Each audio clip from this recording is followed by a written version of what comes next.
Euh,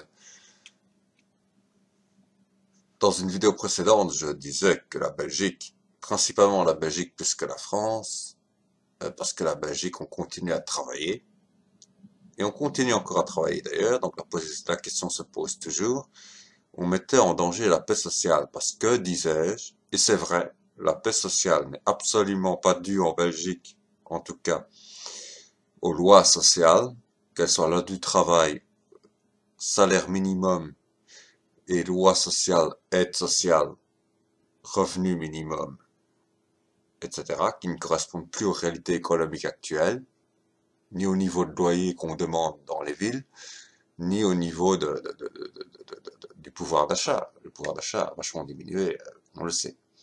Bon,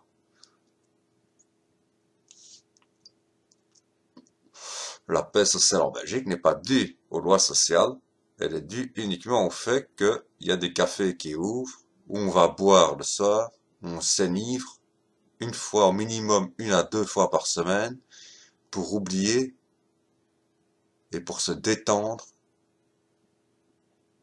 du stress et de la douleur au travail. Douleur physique, s'entend. Et psychologique parfois aussi. Si on veut pas ça, on ne sait plus continuer à travailler. Bon. Alors face à la crise du coronavirus, deux choix se posaient aux pays européens. Ils ont choisi le mauvais choix. Les pays européens auraient pu choisir un, de fermer totalement et au départ et au venir, pour les gens qui partent et pour les gens qui viennent, les frontières de leur pays, de chaque pays européen séparément, et laisser alors la population libre de ces mouvements. Malheureusement, ils choisissent la deuxième option, qui est de laisser les frontières ouvertes, de manière totalement inconsciente, puisqu'il s'agit d'une pandémie, comme l'a rappelé l'OMS. Hein, bon, quand même, hein, comme a fini par l'affirmer l'OMS, mais on le savait que ça allait devenir une pandémie, que ce n'était pas une simple épidémie localisée à la Chine. Hein, étant donné que les échanges sont mondiaux, toute épidémie devient forcément pandémie. Ça, c'est de facto, à cause des échanges mondiaux, justement. Donc, on a décidé de laisser ouvertes les frontières, ce qui nécessitait de diminuer la liberté des citoyens.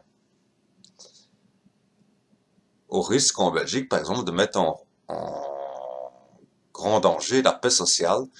Et ce qu'on risque, c'est pas des manifestations, comme j'ai dit l'autre fois, j'avais un peu, comment dire, je m'étais trompé de mots. Ce qu'on risque, c'est des actes d'incivilité, voire de vandalisme, isolés, sporadiques, mais néanmoins très nombreux. Néanmoins très nombreux. Des actes d'incivilité et de vandalisme, néanmoins très nombreux, mais isolés les uns des autres, commis soit seuls, soit par groupe de 5 maximum. Plus ou moins, hein, en moyenne. Donc voilà. Ça, c'est ce qu'on risque en Belgique. Si les mesures se poursuivent.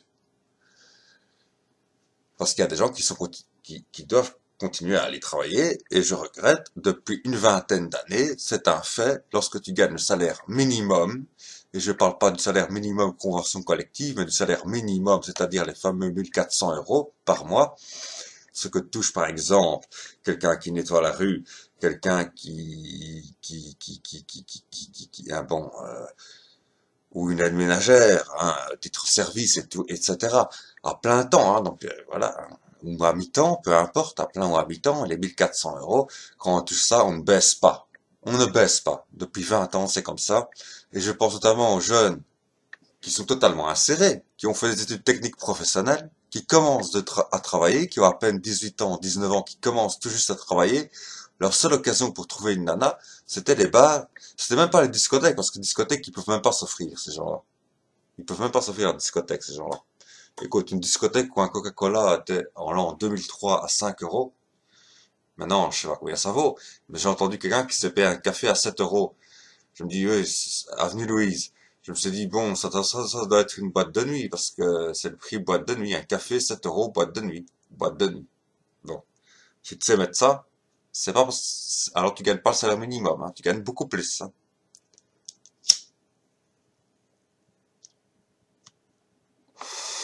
Mais bon. Et donc, il y avait soit là. Donc, quand tu travailles et que t'as pas la possibilité de baiser, qu'est-ce que tu fais? Tu t'enivres. Parce que quand tu t'enivres, tu rêves à ah, il y a une belle chanson de Serge Gainsbourg là-dessus, hein. Je rêve à mes châteaux espagnols et à mes haras. C'est-à-dire à mes harems que je n'ai pas. Que je n'ai pas. Que je n'ai pas. Tout simplement. Hein, voilà. Et de temps en temps, ces jeunes pouvaient ramener une fille à la maison, c'est vrai, oui, s'ils avaient une voiture, s'ils avaient une voiture, s'ils avaient une voiture, s'ils avaient une voiture.